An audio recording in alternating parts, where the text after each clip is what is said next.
Welcome to the Ag Weather Outlook for December 17th, 2016. John Felt here. Well, the recent very cold air here, I think, is predominantly because of that increased snowpack over Siberia. It's just really worked that cold air across parts of the Pacific and now into initially the western U.S. and now a good part of the U.S.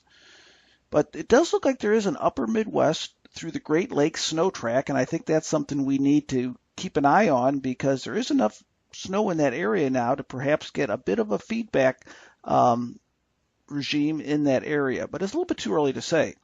Now, one of the things is some years we don't quite get enough warm air to get snow over parts of the Midwest and upper Midwest this time of the season. Last year was a good example. But right now, the atmosphere is plenty cold, not just at the surface, but well up into the atmosphere, so that if we get precipitation over areas of the Midwest, Great Lakes, Northeast U.S., maybe even Mid-Atlantic, right now it looks like the preponderance of data shows that it would be snow. Now, over the last 7 days here, you can see, take a look at this, you think, well, it was a pretty quiet week. Well, as many of you know, not necessarily. Look at that area of green that extends from eastern Nebraska, right across Minnesota-Iowa border, then across the Great Lakes states, parts of the northeast U.S. That came in the form of snow, blowing snow, and very significant winter weather conditions. Matter of fact, we got a pretty significant snowpack on the ground right now, and this has really increased over the last week. If you look at that darker shade of blue, medium shade, I guess you could say, this area right in here, this color right here, that equates to about 9 inches or so or more of snow. And last week when I gave the briefing, it was pretty much just over North Dakota. Look at this now. We have scattered areas right across this entire band right here. And this is about 4 inches, this first medium shade of blue. So pretty good snowpack in that area. And I showed a comparison, a snow report last week, how it compared to last year, much more snow than last year. And I will show that quite frequently as we go through the winter months. Now, because of the cold air, the other thing we want to look at when we get snow accumulation is it melting or is it staying on the ground? And right now, it is staying on the ground. There's virtually no melt over a good part of the U.S., and that's melting would be indicated in that orange. So the snow we have on the ground is staying on the ground. The water equivalent, how much moisture is in that snow, this is a 1 week increase. And what you can see here is this dark blue really shows an increase in this area. So what we're doing is we're increasing the amount of water equivalent in that snow. Now, we're in December, very early here, but this is something I'll be analyzing very closely as far as the potential for spring snowmelt. Now, speaking of temperatures, this was last week average temperature. Quite a change from November, much colder than normal temperatures centered over the upper Midwest. I wanted to sort of show you the difference from last year to this year. This is this month to date, December to date. Green is below normal, so the only areas above normal to date, Southwest U.S. and parts of the Southeast U.S. and Florida. Everything else is below normal to some degree. And after this week, I think we're going to even be much more of that blue and purple across the nation. Look at last December, how mild it was. So if you're up in the upper Midwest, North Dakota, let's just say, last winter you had temperatures well above normal. This winter, well below normal. Now, last week I talked a bit about the Eastern Pacific Oscillation. And I know on this briefing, and you can't read all this, but I think the point I want you to take is when it's negative, we have a ridge of high pressure over the Gulf of Alaska, and that causes a dip in the jet stream over the eastern U.S. and more likely cold air to come down into the U.S. When it's positive, it's more a jet stream going across from west to east, not nearly as much of a dip. So look at this cold air over the negative. It pushes to the south, and then when it's positive, it lifts back to the north.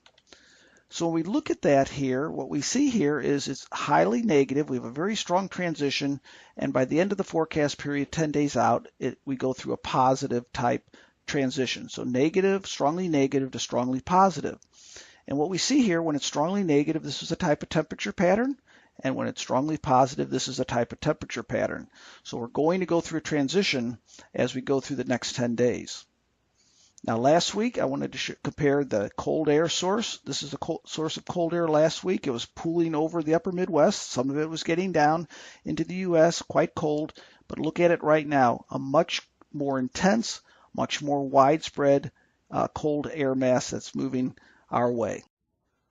So here's the jet stream this week, and what we have here is we don't really have the signs of that real strong negative Eastern Pacific Oscillation. You can see it's starting to break down, but we still have the remnants of it from last week, and we have that dip in the jet stream, and that's going to bring that extremely cold air over a large part of the nation for the first 5 days. So this is the average.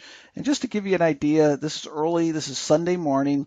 You can see the sub-zero temperatures that's in purple, how much it covers the upper Midwest. So we have not seen this in a long time, perhaps for 2 winters now, this widespread sub-zero temperatures.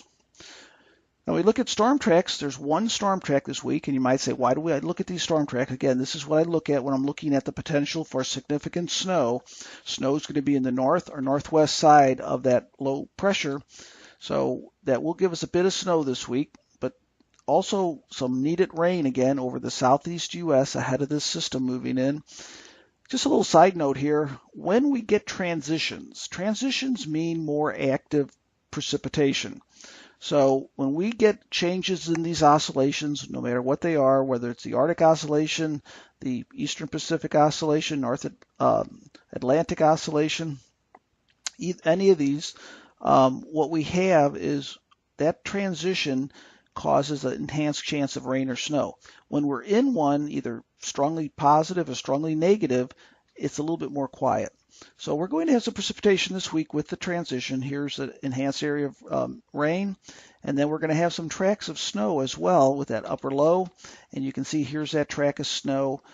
Some of it will be coming from this initial cold air moving in. This will actually be later this week with more of an Alberta Clipper type system moving across. Now we go into the 6 to 10 day range. I think that's when we're going to start to see some moderation. That trough pulls back to the west, and we get more of upper ridging just a bit over the east, and that's going to bring a retreat of the cold air to the west and more of a moderate pattern over the east in the 6 to 10 day range. So the highly populated eastern U.S. coast, the southeast U.S., looks like we're going to be moderating significantly with above normal temperatures in that area. Then as we get into the 11 to 15 day range, this is when we're getting into that positive EPO. You can see the jet stream straightened out here. It's coming directly across here. This is generally a more moderate, quieter pattern than we've seen. And you can see that temperatures, again, not a whole lot of change, but the coldest air retreats over the western U.S. and now the eastern half of the U.S. near normal to above normal temperatures. So as far as precipitation anomalies, this is this week. Green is above normal. This is week 2, so not a whole lot of change as far as the precipitation anomalies over the next couple of weeks. Now, I thought I'd throw in weeks 3 or 4 just to sort of get an idea. And if you look at it, really, after we transition, not the transition to cold air, but after we get back into that positive EPO transition later this week, you can see really for a while, even into early January, there's not a whole lot of change. And this is calling for above normal temperatures over the eastern half of the U.S. Then that enhanced precipitation in this region here, but elsewhere, it looks like maybe that upper Midwest that's been quite snowy could be settling down and have quieter weather as we look forward. As far as hazards this week, here we go. Hazards are mainly cold weather. Now, that doesn't mean we won't have snow here and there. This is in the 3 to 7 day range. So with the transitions, we'll have a chance of rain or snow. But really, the biggest risk will be the cold weather. So the alert this week, bitter cold across large parts of the country, especially in the next 3 days. As we get into the latter part of this week, some moderation, but I do think we're going to have significant variability as we round out December and move into January. I think the gradient we're going to see here in temperature is going to be milder in the east as we get into the next couple weeks and colder in the western third of the U.S. Hope you all have a good week. We'll talk to you later.